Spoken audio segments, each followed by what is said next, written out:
but the trauma of survivors remains.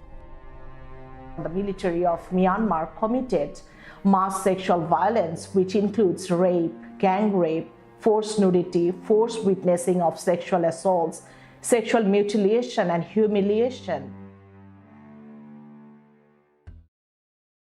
Troops retreating from areas around the capital that they used to control. Ukrainian forces are moving in and are uncovering more and more stories of violence used against the local women, in particular of soldiers using rape as a weapon of war.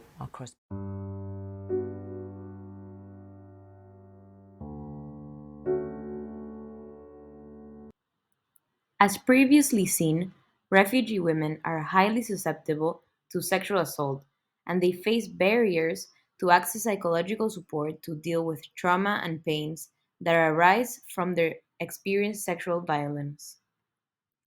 RedFem will provide anonymous psychological support to refugee women by creating a platform where they can consult to receive protection and support in dealing with their sexual abuse experience and other psychological problems. The customer will have the possibility to choose their own psychologist.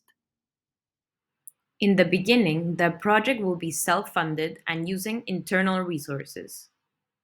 In the future, RedFem envisions to scale up and work with many refugee camps across the globe and other women in other different settings that lack institutional protection.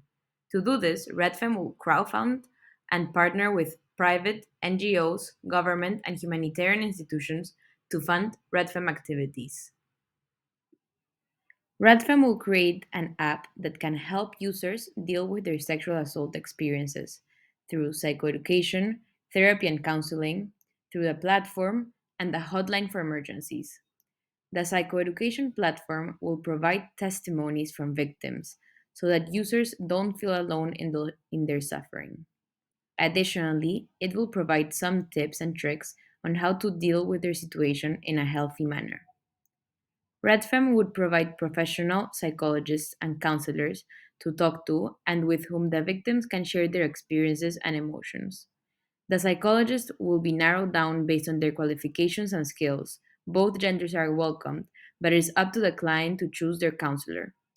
This way, we will support refugee women through their traumatic experiences to deal with sexual trauma, address flashback memories, and develop positive coping mechanisms.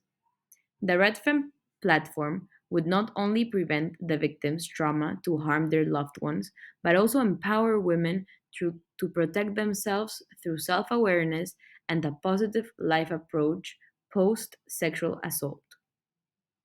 To achieve this, RedFem will need dedicated team of developers, designers, and psychologists, as well as a secure and stable technology infrastructure. Additionally, it will have access to a network of refugee camps and organizations. And lastly, it will need funding from grants, partnerships, and subscriptions.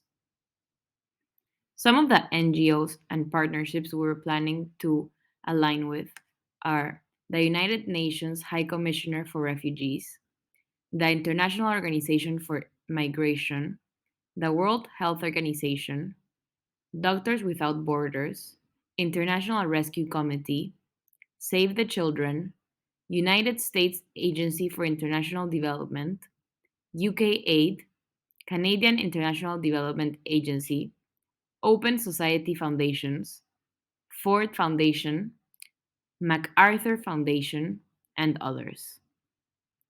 The funding from the partners will cover the fee for the creation of the app, the maintenance fees of the app, and the hotline. The psychologist's work will be voluntary and not require any payments. The RedFem project would not have been possible without the support of the NICE program and with the dedication of my colleagues from the Together We Heal team. Thank you for your attention throughout this presentation of RedFem. We hope you enjoyed it and support our social initiative.